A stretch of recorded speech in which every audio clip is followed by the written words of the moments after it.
How do I feel right now? What am I experiencing? I'm experiencing stage fright. As a social animal, I'm hardwired to care about my reputation. And as a performer and speaker, I care deeply about how the audience receives me, how my performance affects my reputation, and how that might affect my future opportunities. My heart is beating fast, my stomach is in knots, my throat feels tight. Another word for stage fright is performance anxiety. Most people experience some type of performance anxiety, even if it's only mild. Some people get sweaty palms, tense neck and back, slouching, shaking hands and legs, butterflies, dilating pupils so that it's hard to read up close, and even sometimes throwing up. Sounds familiar? Why do we feel like that? What is the science under all these unpleasant feelings we can hardly control? Let's take an example. 2 years ago, before the pandemic, I could play live from a piano recital.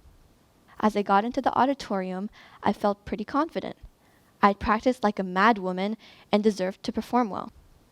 Then, the person who was going to play before me got up on stage and my hands started to shake. My heart started to beat really fast. I was scared. What if I messed up? I tried to take a deep breath through my tight throat.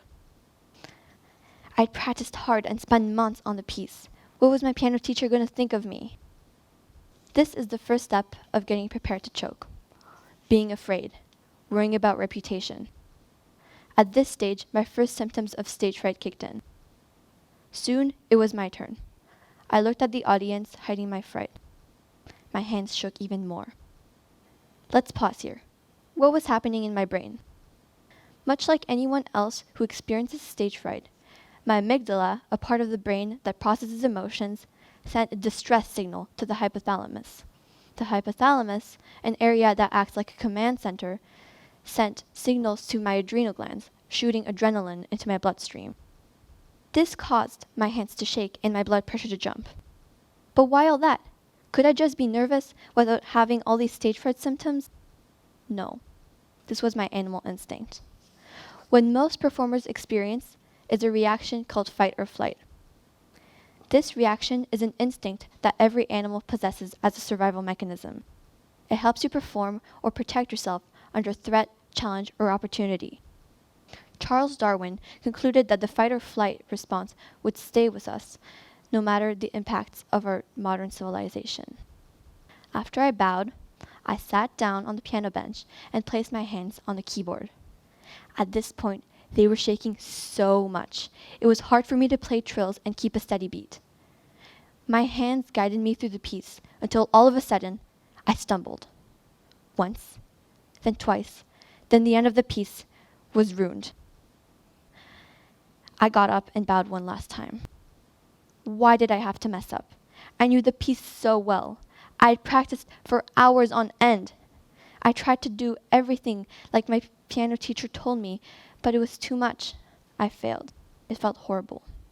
It can be so devastating when we can't do something we know how to do at our level of ability just because so many eyes are on us. At that time, I didn't know, but I had just choked. Choking can happen in any situation where we are pressured to perform well. We can choke on the simplest things. This phenomenon happened not only because of my stage fright, but also because of another factor. All the things we know how to do very well are saved in procedural memory. In my case, the piece I was playing was saved in procedural memory. If you take a skill that has been encoded into procedural memory and start to think of it deliberately using working memory, you go back to thinking like a beginner. The fact I was playing in front of so many people made me think like a beginner because I wasn't used to thinking about something else in my piece. And on top of that, I had a lot of stage fright. In those circumstances, it wasn't surprising for me to choke.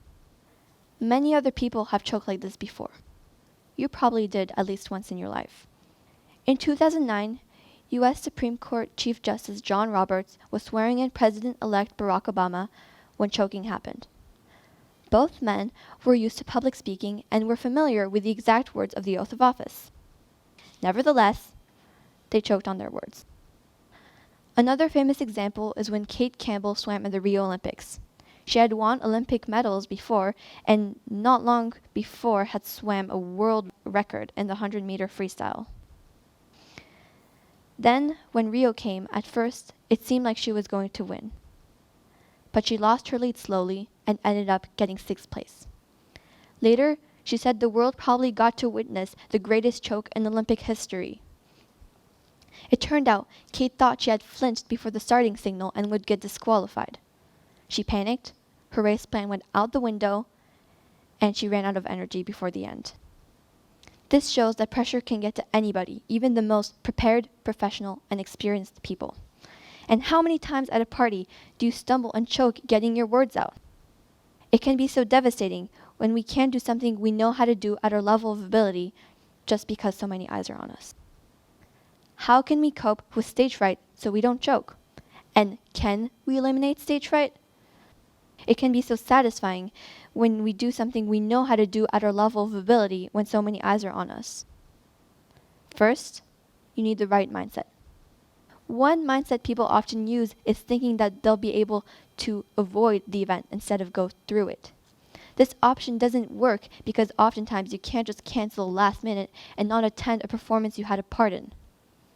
Another mindset is thinking that you'll be able to eliminate your stage fright completely. This doesn't work either because there are very high chances that you won't be able to get rid completely of your stage fright.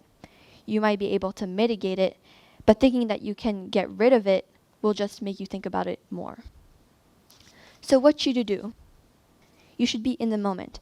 You should not think about avoiding or eliminating your fright. It'll just make you more obsessive. Instead, you should embrace it. Being in the moment is your best option. You have to focus on the content you're delivering and your voice. Your reputation may matter, but your voice and impact matter more. Audre Lorde once said, "When I dare to be powerful, to use my strength in the service of my vision, then it becomes less and less important whether I am afraid." Second, you have to breathe. And okay, I know you're thinking, seriously, this is so obvious. And as obvious and straightforward as it may sound, a growing number of studies show that breathing techniques are effective against anxiety. Inhale, exhale. It's that simple. Breathing not only triggers the parasympathetic response, or the rest and digest response, but also distracts you from negative or stressful thoughts that prevent you from being mindful or in the moment. We have two main systems in our brain that engage our attention: the default mode network and the direct experience network.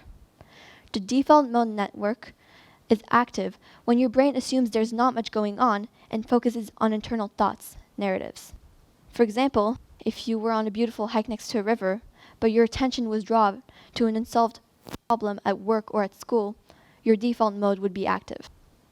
If your direct experience network was active, then you would notice the beautiful birds sweeping up in the sky or the rainbow trouts jumping in the water.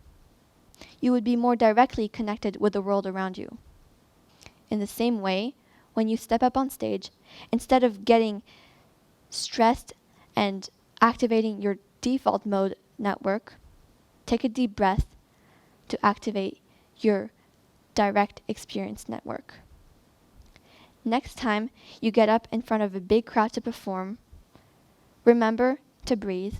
Go ahead and take a deep breath. Be in the moment and value your voice. Thank you.